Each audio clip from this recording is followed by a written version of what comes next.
پیش ابن عمر آمدن اهل کوفه سوال کردن که این خون مگس و پشه و اینا رو لباسمون میشینه، اینا به نمازمون به عبادتامون لطمه وارد نمیکنه؟ خون مگس پشه گاهی وقتا رو لباسمون میشینه.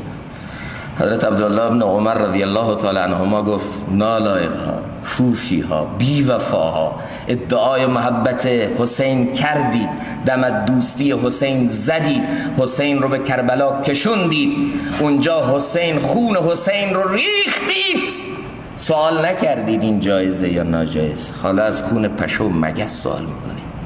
بمیرید با تقواتون.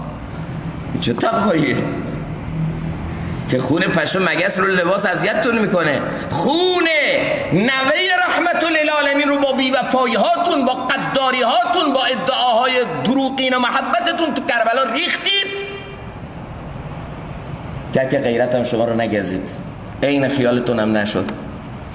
اونجا نگفتید تو روز عاشورا تقوا چیه، تقاضای دین چیه؟